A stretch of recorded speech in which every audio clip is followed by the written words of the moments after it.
everyone, welcome to yet another episode of Hoop Room at Hoopsters, the League of Action Heroes.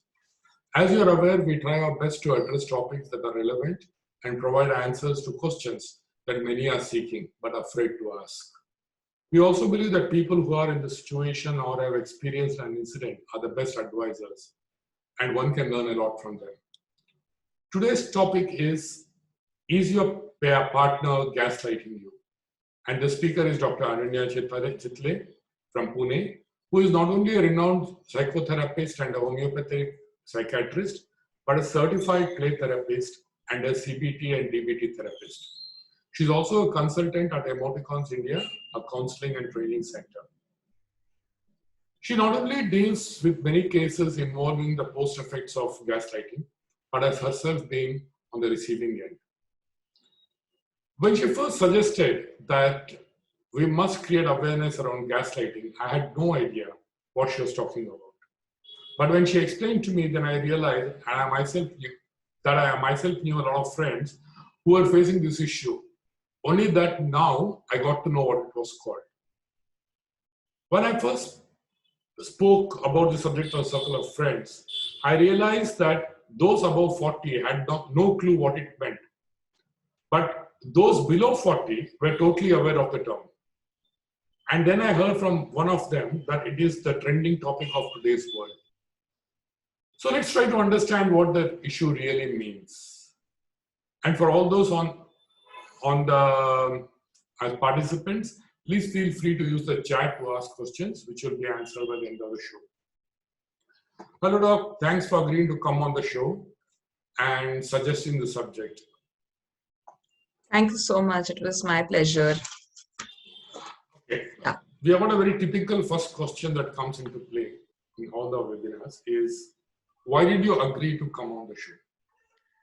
Right. So first reason is that since I got to know about Hoopsters via our recap, that is a Rotary addiction prevention club that we started. That's how we got in touch. And when I visited Hoopsters, the website of Hoopsters, the YouTube channel of Hoopsters, I found that this is probably one community that you have created, which tries to cater really to diverse issues that most of us face in our day-to-day lives. And more importantly, it just not creates awareness, but it is also trying to give solutions via various programs, via talks, via having different experts to even offer courses which can be done to get trained in certain areas to identify certain mental health issues to help out to people. So that is something I found very interesting about Hoopsters, and that's why not if I can also be part of the same, it is absolutely a matter of privilege for me. That's why I certainly agreed to come on the show. That is the reason A. Yeah. And the reason B would be the freedom that Hoopsters gives to we as speakers to talk on the subject the way we want to put across our thoughts. That is another interesting thing that I don't think many platforms where I've spoken would always give that to me. So that's interesting. But nobody's ever mentioned that. But why did you suggest this subject, this topic? Yeah, so as you rightly mentioned, the term gaslighting itself, the term is not known, but people undergo gaslighting. Many people do have faced gaslighting, which is a form of emotional abuse. So awareness related to something, that there is something called as gaslighting, or there is something called as emotional abuse, which is called as gaslighting, is still not that prevalent to a great extent. And as you rightly mentioned, I myself have had a close encounter with this situation. So it really mattered that, or rather it was something that I thought that it must be addressed to and create more awareness about it. On the contrary, when I say that there is a little lesser awareness, there is also hyper awareness. Some people just coin a regular disagreement between a couple to be emotional abuse or gaslighting. So we really need to understand what exactly is gaslighting. So that we are not hyper-aware or hyper-aware. Yeah. So what is gaslighting? Right. So gaslighting, first and foremost, is a very colloquial term. It's not a psychiatric diagnosis or not a term that is included in our classical psychiatric diagnosis. It's a colloquial term which we use for a form of emotional abuse, wherein there is a psychological manipulation which is done by a person to somebody else, where the abuser tends to enforce another person to question his own thoughts, question his own memories, question his own emotions, and create lot of self-doubt and ruin the self-esteem. That's how gaslighting looks like, or this is what we call it as gaslighting. And it is done in a very systematic, not systematic, but in a manner which is very insidious and not easily picked up. So this is what, in short, would be gaslighting. If you ask about the term, this term comes from an old English play and a film that was made somewhere in 1940s. And in that play and in that movie, what they had shown is, a predatory partner tries to prove how his spouse is an insane person by using certain manipulative strategies. So from that's where we get this term for this kind of emotional abuse, having this sort of emotional manipulation involved. In which scenarios do you actually see gaslighting? So gaslighting is seen in relationships. When I say relationships, it's not always couples relationship. It is seen even in parental relationships. It can be seen between bosses and subordinates, where a boss can be gaslighting a subordinate. So it is seen in various forms of relationship, but by far the most common relationship where gaslighting can happen is the couple relationship. Even if you see all the cases, majority of them are couple relationships where gaslighting can happen. In that, again, it is most of the times it is male who is the abuser and female who is the victim. So when people come to you, how do you recognize that this situation involves gaslighting?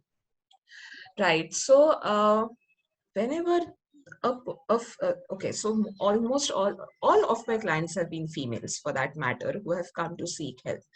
Usually when they come to seek help, they come with a problem of either anxiety, depression, or they feel lost. So most of the times the presenting complaint of these females is of anxiety, depression, chronic stress, many times even chronic health issues which are related to stress, so psychosomatic health issues.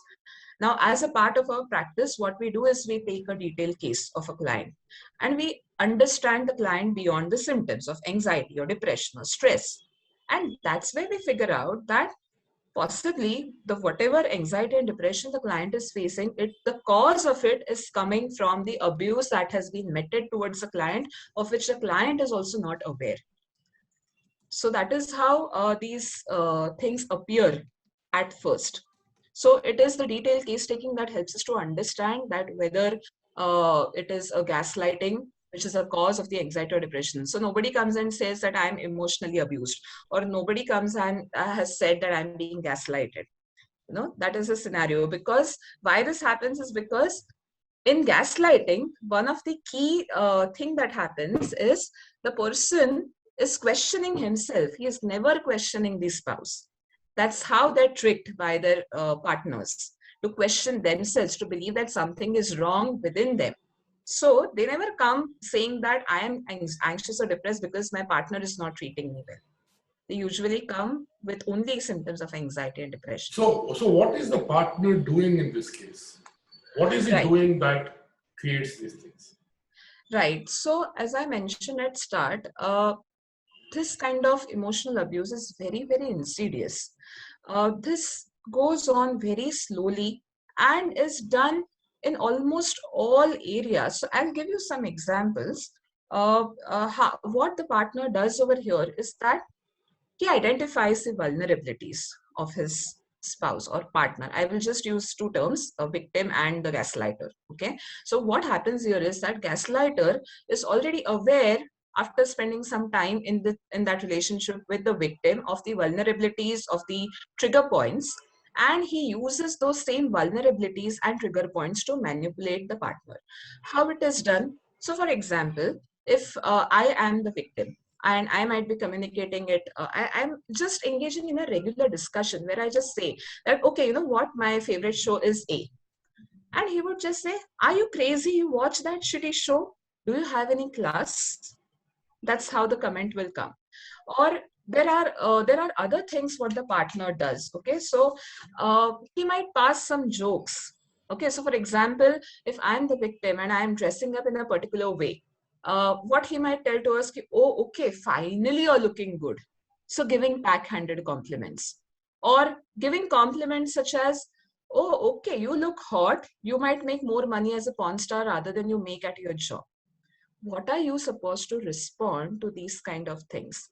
He might say something about you in terms of sorry, so when he passes such comments and you respond angrily, or you respond to him saying that this is very hurting, the back answer comes from him is that you're being too sensitive. Don't you know me? I thought you already know me. This was just a joke. You need to be thick skinned. How can you not understand joke? Are you dumb? This is how it backfires. So this happens persistently in almost all areas of the person's life. So it can also come down to even the memory of the victim.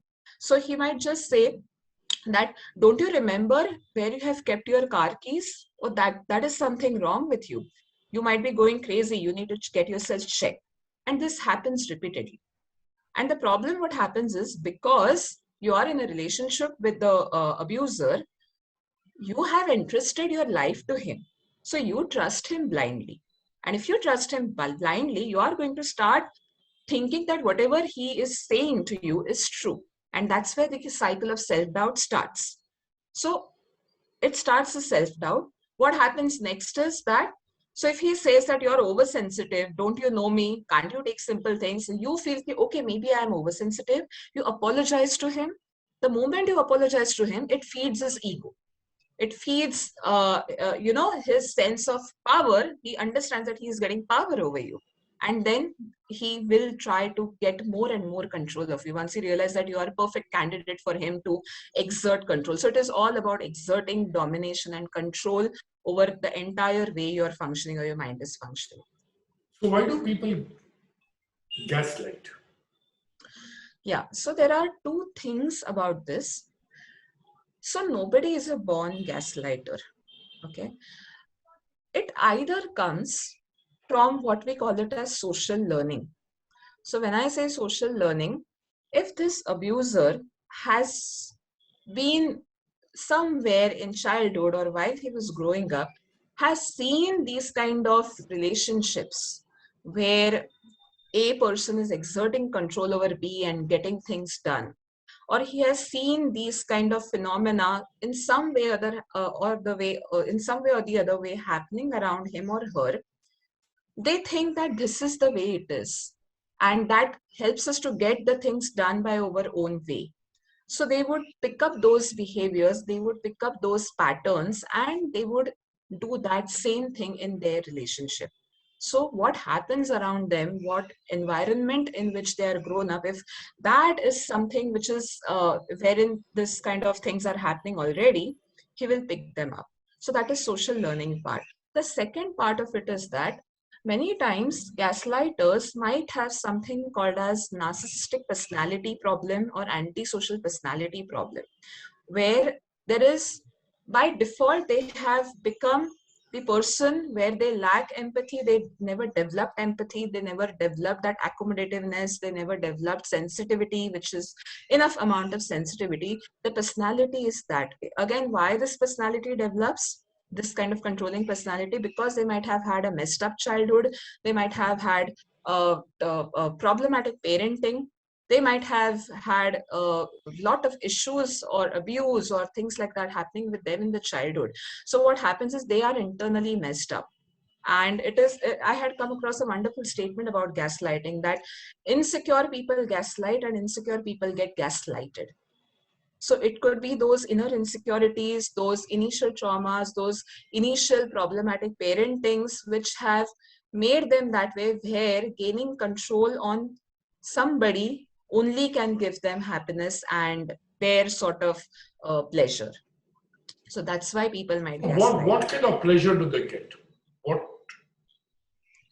So it's just a pleasure that, okay, the more this person gets dominated, he's apologizing, he is considering me his everything, he's believing everything on me, so it satisfies my sense of pride or ego. And from there, the pleasure starts. So this can be addictive for them, where they would want to exert more and more influence on the victim. How does one recognize gaslighting vis-a-vis a couple fight, a regular couple fight, vis-a-vis a joke? Yeah. Okay. So let me put it this way. In a regular couple disagreement, what happens is that you always have a space to talk, to raise your opinions, to put forth that some things you don't like, some things you like. There might be a fight, and you realize that he's not agreeing to you and you're not agreeing to him. It is staying there. What happens in gaslighting is that you are always on the receiving end. You start becoming always on the receiving end, where you start believing that whatever he's talking about you is true. So there is nothing left of you to say something. Or even if you are trying to raise an opinion, it won't be considered ever. It will some way or the other way come back upon to you only that, no, there is nothing wrong with me. It's all about you. So somewhere you are tricked into believing that there is always something wrong about you. So gaslighters are usually blamers, or they are liars, or they will create false evidences to prove that whatever point you're putting, there is no discussion on that, because that's not even the point. It's you who's at fault. So the feeling that you get is of self-doubt again. Whereas in disagreement, the feeling that will stay would be only at the level of anger and frustration or sadness that this person is not getting me, but you don't reach to a level where you self-doubt yourself seriously. That is about disagreement. And about a joke. So again, gaslighting is a pattern. It's very persistent. Sometimes passing insensitive comments, insensitive jokes always happens in relationship, right? But those are solitary, discrete incidences as compared to gaslighting, which is a repetitive phenomena, which is a persistent phenomena, where jokes are continuously passed, which have a demeaning, derogatory language, which are aimed to put you down almost everything. And when you bring it up every single time, you are labeled to be misjudging, misinterpreting, or being oversensitive every single time that happens. So it's not once a while happening incidents. Even in disagreements, what we see, disagreements will happen, but they are not going to be that persistent as it is in gaslighting. And you won't be tricked into believing everything of the opposite person. You still have your own views and opinions. Look, in a relationship, you sort of know the other person. So why do you still fall a prey to it? Right. So in gaslighting, if you see most of the cases, the gaslighters are usually charmers. They are very well adapted many times in the society. And in the initial days, you might not be able to identify that there is any problem with a person where he is manipulative, okay, to this extent where he can ruin my own identity. So in the very initial days, you might not feel it wrong, that there is something wrong with this person. And the word insidious, I'm always going to use it's because you just don't realize small incidences where you are slowly and steadily defragmented. Little of your self-esteem gets killed on a daily basis. So it is not possible to identify so easily, because they're charmers and otherwise very well adapted individuals. And in front of other people, they might be acting as if they love you so much, they care for you so much. So even if you feel something is wrong in the initial days and you try to talk out to somebody, people might just say, you really need to think, because I don't think he's that kind of a guy. That's the image that gets created. So again, you're brought back to the same stage of self-questioning. Okay, yeah, maybe I am wrong. Plus, what happens is that you might sense that something might be wrong and you might try to take a stand. So as I said, it usually backfires on you.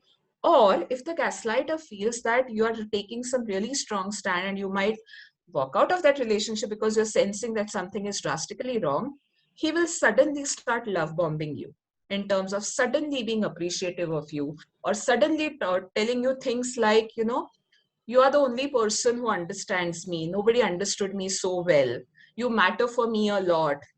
I know I get whimsical at times, but that is also out of my love and care for you. So all these kinds of validations that you start getting, where you feel that, okay, I matter to him. I have a very important place in his life to play.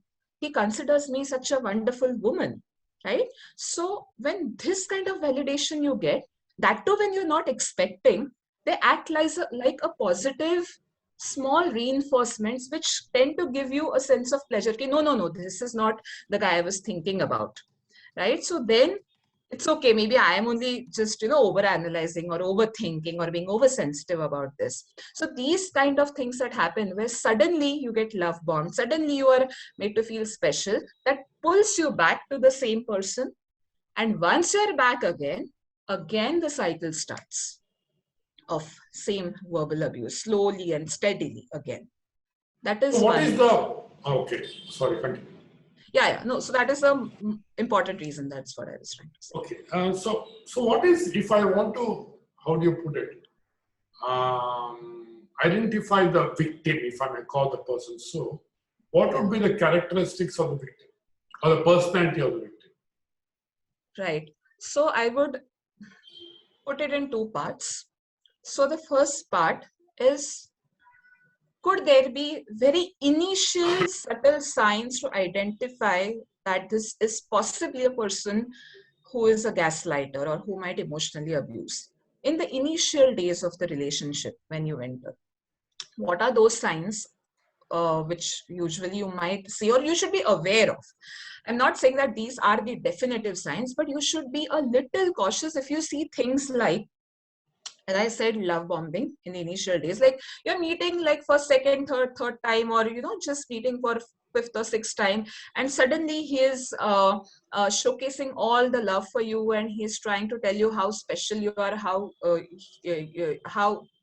he feels connected to you, how he thinks that you are the person for him, and how he thinks that he can't describe, but there is an amazing bond that he feels, and he will shower you with surprises. Or he, in his talks, if you notice that he is using derogatory remarks for people around him, maybe even parents.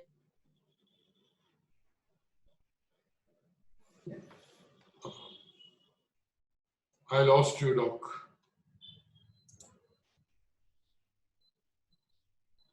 Types of comments, what happens is one Doc, might get carried away. can you repeat that? We lost you. Okay. Sorry. So I'll just start. Okay, so you're actually talking about the Initial gaslights, the gaslighters, the characteristics. Okay. Yeah.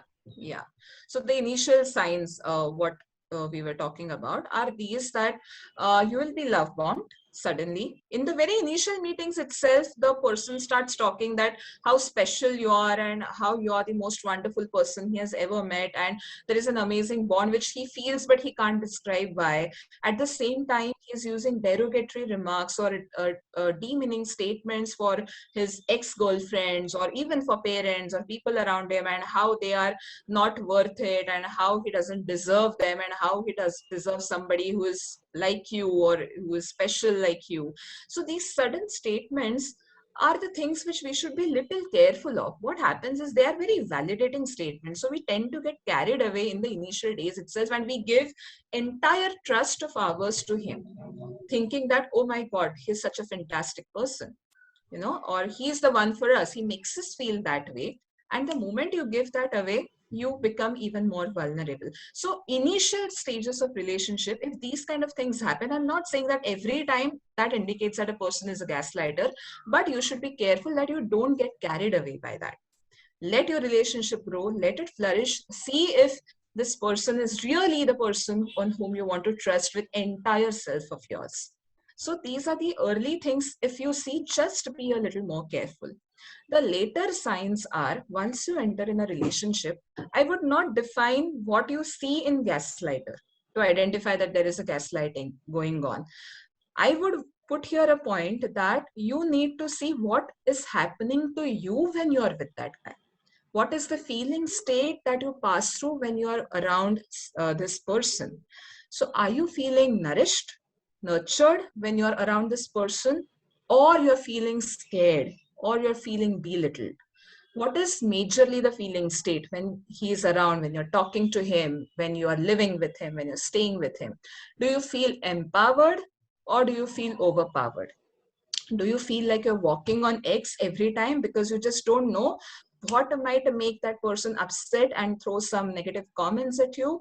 Or you feel that freedom of expression, although it might land up into fights, but you know that you can put forth your point. It might not get agreed or disagreed, but do you feel that freedom? Do you feel self-doubt, or do you feel increase or enhancement in your self-esteem? So when you are in relationship, if you are feeling the other way, where you are feeling overpowered, if you're feeling belittled, if you're feeling confused, if you're feeling dazed, if you're feeling as if you're walking on eggshells, basically, those are the signs where you should be aware that possibly you're with a gaslighter. Very subtle signs. So what do you do in these situations? Okay, suddenly I'm aware that I might be getting gaslighted. So what happens? What do you do? First, yeah. So first thing, if you undergo any of these feeling states, first thing is talk to somebody. Somebody who knows you before you entered in this relationship. Okay. Ask that, do you think that I have changed since I have been in this relationship? Or just ask, because I feel that I'm not the kind of a person I was before entering in this relationship, or I feel there is something wrong. Because what happens is, when you talk now, you won't be able to pinpoint what is exactly wrong. That's again a hallmark of gaslighting. In a relationship issue, normally a female would say, A, B, C, D things are the things which are really troubling me, and I want to get out of the relationship because of A, B, C, D things. But in gaslighting, you won't be most of the times able to pinpoint what exactly is going wrong, because there are some days where things are really good and most of the days are really bad. So you just need to share what you're feeling with somebody who knows you specifically before you entered in a relationship. Talk about it. If need be, connect with, or if you can, connect with a mental health professional and try to narrate just the incidences where you felt very, very disturbed, which happened between you and your partner. Just narrate and let other person objectively analyze what has happened over there. Whether it is really a gaslighting, or is it just incompatibility issues, or it is something else. So the objectivity is must, and usually you will get a better objectivity from a third person who either knows you from before the relationship, or possibly a mental health professional. Because as a victim, you won't be able to even think objectively. You will always think from the glasses of the abuser which he has put on your face. So talking is the first thing. Recognizing is the first step. Talking is the next step. Recognizing by introspecting what you're feeling in this relationship, and then talking about it. Okay. So in the cases you have encountered, how does it normally end? Yeah, that is interesting. So it either ends in two ways. First way is where, okay, so I'm talking of clients who have approached and we have worked, to overcome this particular thing. So once I identify that there is a gaslighting, and I educate the client that you're possibly in an emotional abuse, and we have to work on to decide what we need to do about that. Usually in a gaslighting scenario, the best case that can happen is leaving that toxic relationship. Okay. But not everybody can do that in reality. Okay. So it either ends where a client gets completely empowered and desires to leave the relationship, or the client chooses to continue in that relationship. So that only two ways how it ends. How to put an end to gaslighting would be always by moving out of that relationship. Okay, so why it does not end into the idealistic end we are talking of, where one should move out of it, is because of other various factors that play a role. So if gaslighting is happening in a married relationship, the marriage has been there for like 5, 10, 20 years, and there is a child involved, and this person, the victim, is already financially dependent, she doesn't have any social support. Tomorrow if she tries to move out of that, parents are not going to take her back home, because specifically in an Indian scenario, emotional abuse, if it is happening and if it is shared by the victim to the family members, many times it gets brushed under the carpet, saying that कि adjustment करना पड़ता है, compromise करना पड़ता है, ठीक है ना, बाकी तो वो अच्छा है ना, बाकी तो ABCD चीज कर रहा है ना वो तेरे लिए. So things get brushed off. So there is no chance that they can get adequate social support financially if they are dependent on the abuser. It's very difficult for them, even if they recognize, identify, and accept that they are in gaslighting. And the social stigma that might bring if they suddenly separate from their partner. So in marriage relationships, it becomes very difficult because of these reasons, especially in Indian scenario. And even if the relationship is where the marriage doesn't exist, it's just a couple relationship, it becomes difficult because you're so emotionally dependent, and you don't feel that if you leave this guy, you would be ever able to find somebody and give same amount of love or move on. So moving on itself emotionally also feels like a unachievable task.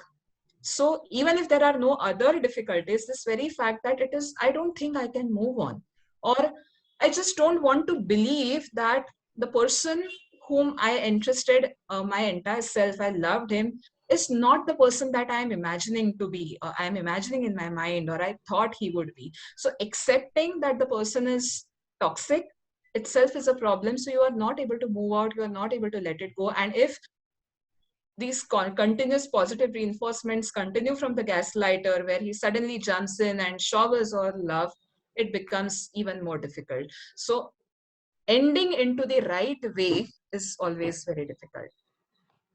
So what about friends? I mean, your friends around you. If you're talking to a friend and not the victim, what would you advise the friends to look out for? What could be happening with their self? Sorry, I didn't get your question. Can you repeat it again? In a sense, okay, right now we're talking about the gaslighter and the victim, right? But there is a friend circle which can also be very aware. Because ultimately, either this guy or girl might go to ask a friend whether she has changed, or the friend himself can observe and advise. So what should the friends look out for? Okay. So if friends are to advise, I think the best case scenario would be that friends should tell this victim that, see, this is what I feel. There is definitely a problem. It could be gaslighting, what you call it as, or emotional abuse. So for once, let us try and visit somebody who can give us an objective viewpoint and see what happens. So friends can always support this way, but I have seen cases where friends tell, but the victim is not ready or is not able to gather that much of strength, or at times just feels that nahi, aisa nahi ho sakta hai, I know him better than you. And baki time pe to he's nice, right? There are some times when he's really nice. It's probably his way. He is that way, and I've accepted him. So all these things come up, and they don't listen to the friends. So as a friend, if you know somebody who's going through this phenomenon, I would suggest to keep being there for this friend of yours who might be going through the abuse. And the moment he or she is ready to come out of it, be there completely and give all support that is possible. So what are the signs? What are the signs that something is going wrong? So signs, as I mentioned, like what the friend should see. Yeah. So if you feel that your friend is not the person who she was before in the relationship, in terms of she suddenly has withdrawn, withdrawn from society, or is not even meeting you, or whenever you call her, she would always say, no, I can't talk just now. My husband is around, or my partner is around. Can we talk later? He or she will try to avoid calls, because one thing that can also happen in gaslighting is that gaslighter will isolate the victim. Okay, so that he is in better position to control the victim. Lesser the people in the victim's life, the more control he can exert on her mind. So if you see that your friend is getting withdrawn, is getting socially isolated more and more, you can see that she's stressed out whenever you see. You can see she's a little confused. She was initially very confident, she was doing a job, suddenly she leaves job, and there is no definite explanation for why she's leaving job and why she's suddenly completely getting dependent on him. So all these are subtle signs that there could be something going on with her, which could be a form of emotional abuse. Coming down to, when does a Eureka moment happen? Okay, before I come to that, okay, let's get to your story. Yeah. You meet a lot of people. So before we go to the cases that you see, you said you underwent a similar situation. Yeah. So what was it? Yeah, so it was again a similar situation where the person was love bombing, as I said, and you know, anything that I would say in our normal regular discussions, anything that I would say, anything that I would wear, anything that I would suggest to him would just be put down. For example, if you know, if I would ask him, suppose he's not well, and I would just ask him, you know, when you're in love, you do these things. You message, are you okay? You will message tonight, you will message next day, are you okay? And instead of an answer that, yeah, I am okay, or something like that, the responses that come is, don't you know what question you should ask to a sick person? You are a doctor. Don't you understand? You should not ask repeatedly that, are you okay? And that repeated was only one time, once a day. So I am made to question my way or pattern of responding to a question that, don't you know this? You're a doctor. Then I see him stressed. I ask him, what is wrong with you? Is anything wrong? Are you okay? Or I might just ask you, okay, you look little stressed. Do I need to say everything? That's the response. You are a psychiatrist. You should be able to read minds.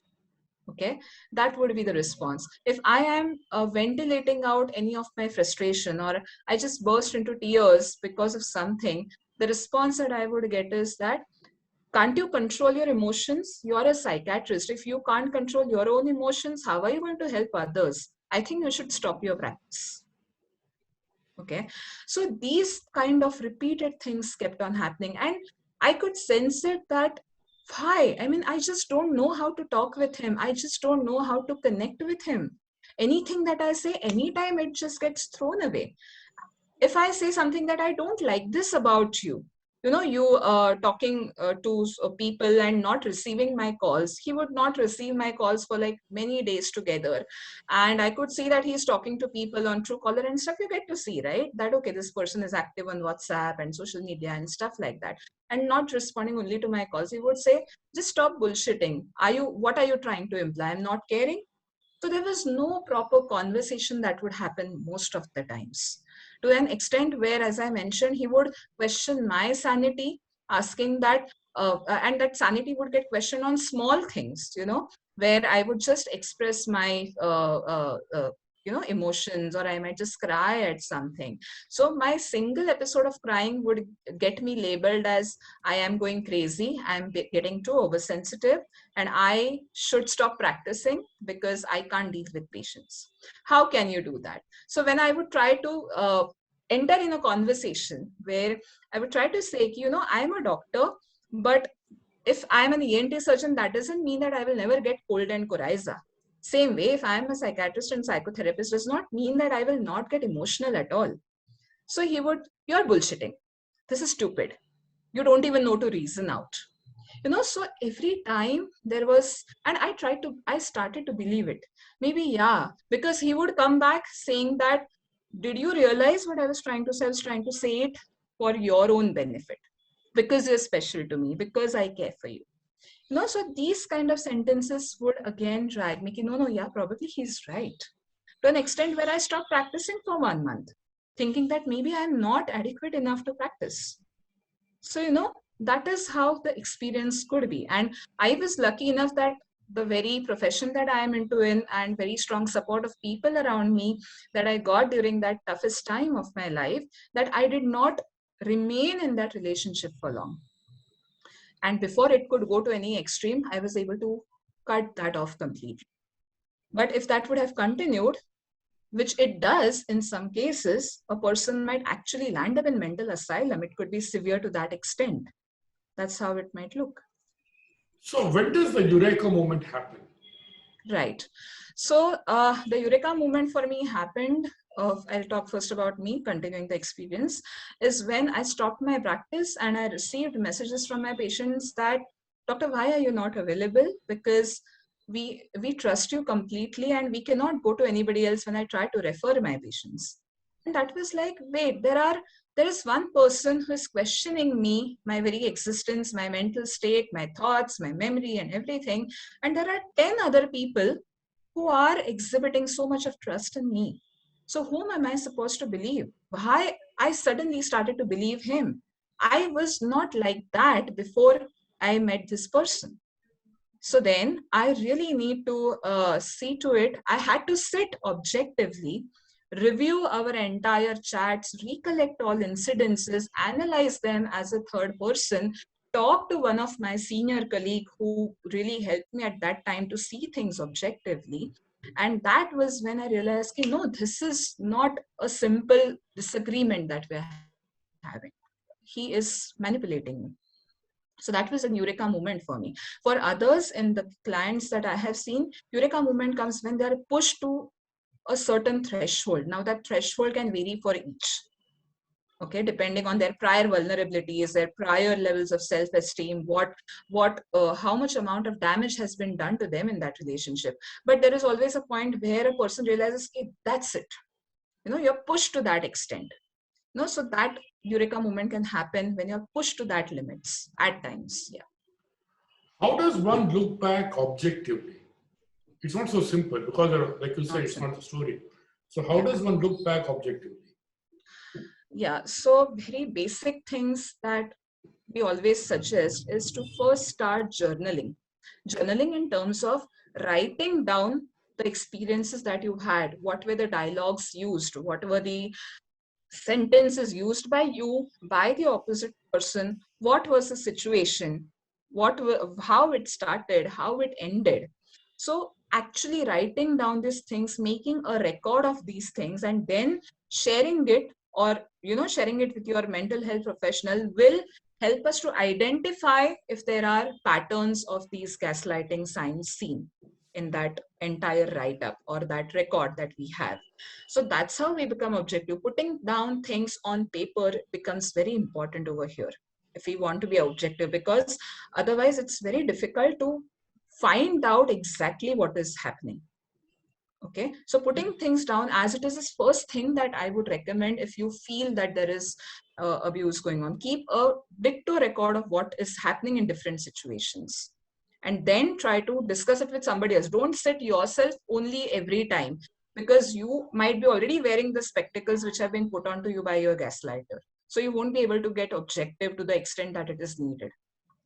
When should one seek help? Yeah. So the moment you feel something is off in the relationship, seek help immediately. Don't brush the things under the carpet saying कि नहीं ठीक हो जाएगा, नहीं कल ही तो उसने बोला how much he loves me. Probably वो उसका नेचर ही है, धीरे धीरे करके मैं उसको संभाल लूंगी या मैं उसको समझने लगूंगी. Don't wait for too long. If you are feeling for a significant, the moment you start feeling suffocated, I won't say even significant amount of time, the moment you start feeling suffocated, the moment you start feeling that you are feeling stressed out, depressed, when you want to talk or when you are with that person, please immediately seek help and evaluate if it's just a little disagreement or couple incompatibility, or you are somewhere going on the zone of that gaslighting. So don't wait too much. Just seek help if you are feeling discomforted in the relationship. It's always better to get it clarified. That is anyways going to help the relationship. If it's not gaslighting, it will still help you to overcome if there are some issues within you which are not making you comfortable in that relationship. So anyways, it's a win-win situation. How does counseling help? Yeah, so therapy or counseling helps a lot in both the scenarios where a person decides and has walked out of the relationship, because walking out does not always mean that you get better immediately. The trauma that has got created during your stay with that person is enough to ruin your self-esteem, is enough to ruin your ability to stand on your own feet in all ways. So, even if you've walked out of that relationship, to actually get it out of your mind and to heal the trauma, your therapy helps you a lot, where, we have to start from scratch, building confidence, building self-esteem, building motivation, building trust on yourself, that you can still go ahead, trust on somebody enough, find the love and warmth, a relationship which is nurturing. So it starts from taking baby steps to build all this. If you are not in the position to leave that relationship, yet visiting a professional helps you to maintain in some way or the other the complete defragmentation of your personality. That's the best case we can do as therapists or counselors, where we can at least help them to understand, not to believe on everything what the opposite person is saying, build stronger and stronger mental filters, not to engage in argument, not to try every time trying prove your point, because that is useless. So rather than that, we try to help the client by working on building their trust within themselves, understanding or building an ability to see reality objectively, and also to help them navigate of how to deal with situations that get created by the gaslighter. So that's the best support that we can offer if they are not in position in some way or the other to leave the relationship. And plus, if we start working on these things now, like building confidence and self-esteem and trust within ourselves, then the client might get empowered at some point of time later to leave that relationship as well, right?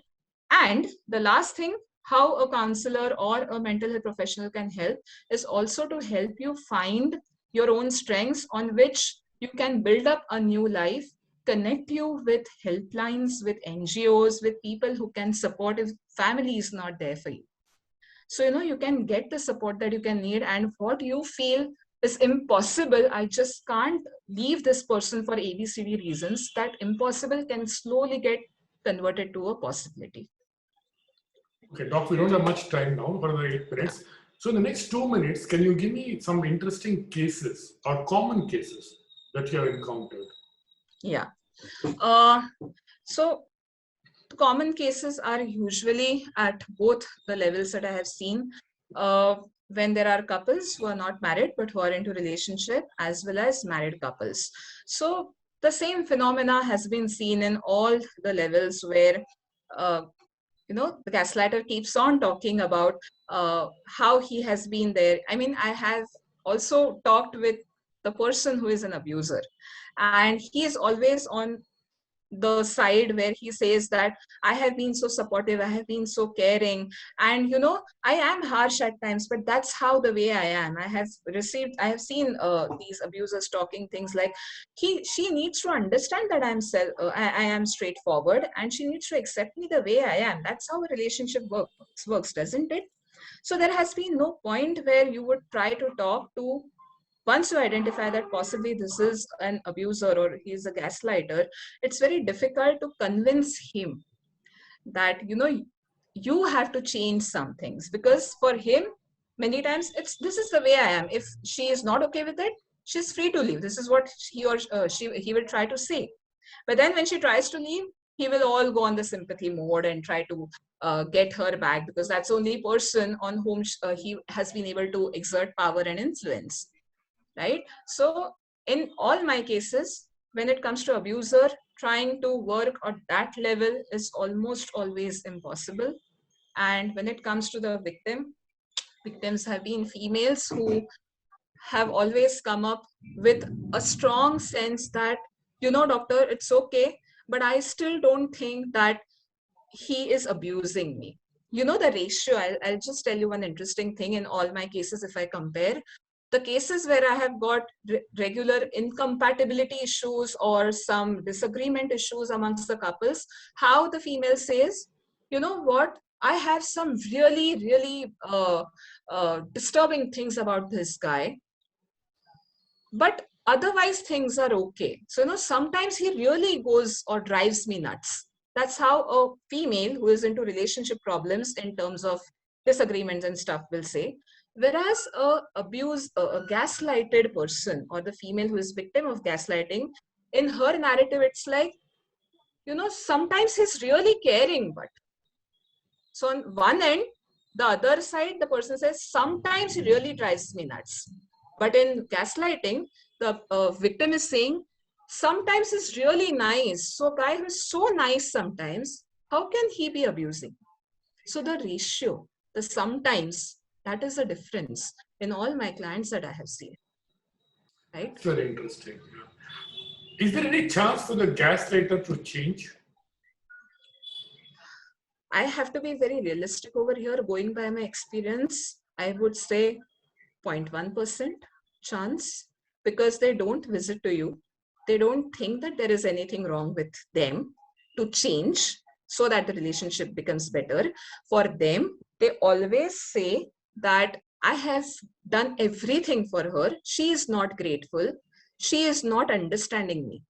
So they never feel that something is wrong with them. That is a fundamental thing, where that's why we are not, see, we can change a person who knows that there is some problem within him which can be worked upon and made better, but they never accept that they are the people who might be creating problems for somebody else. So yeah.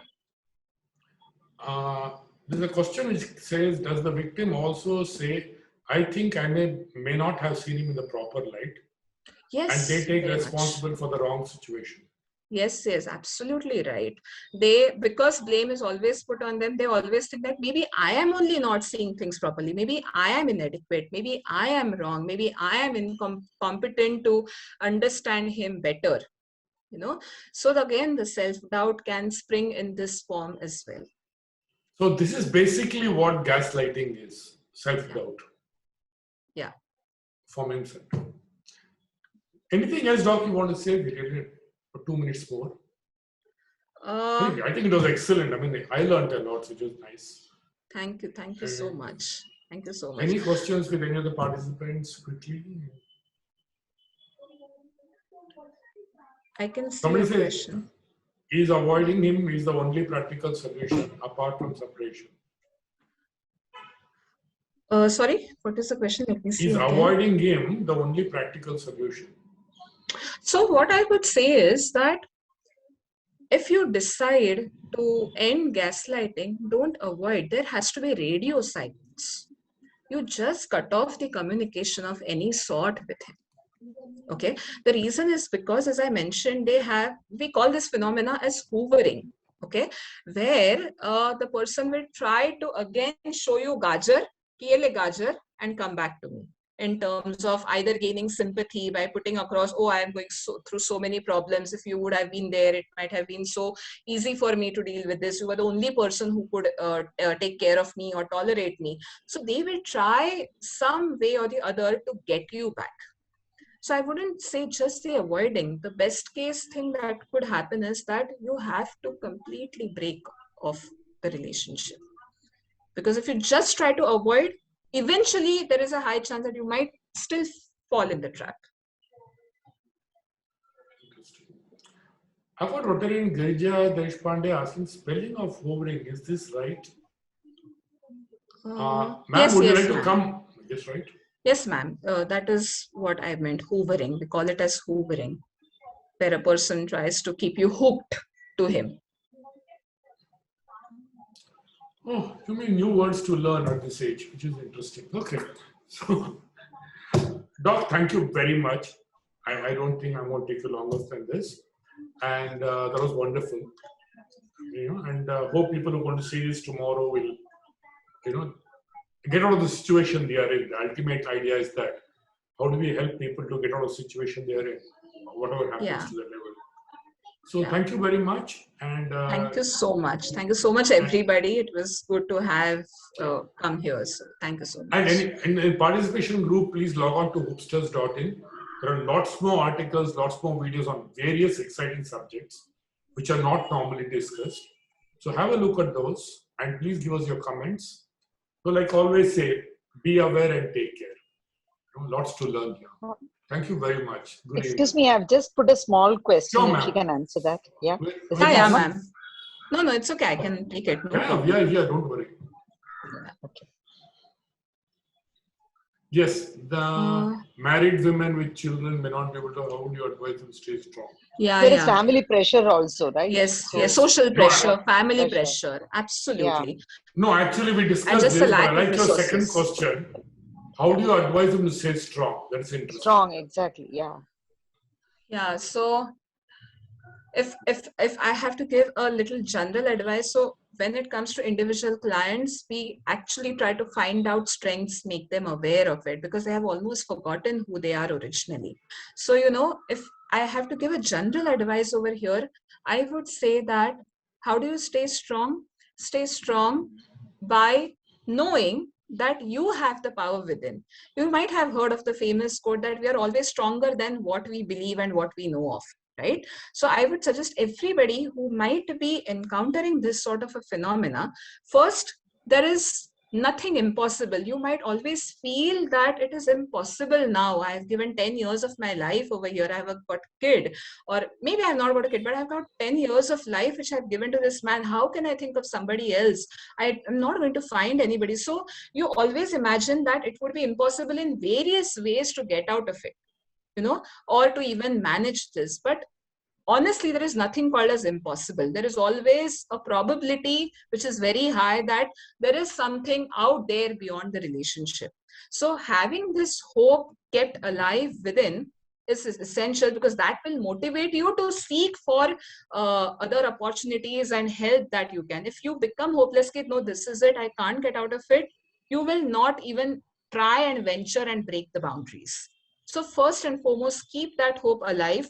We know from lot of experiences that in the most hopeless situation is where the human spirit can do miracles, right? So that is what I would suggest, that let's keep our hope alive. That will motivate you to find out a way out of this entire thing, no matter how much difficult it might look on the superficial level. Okay, so that's one thing. Yeah.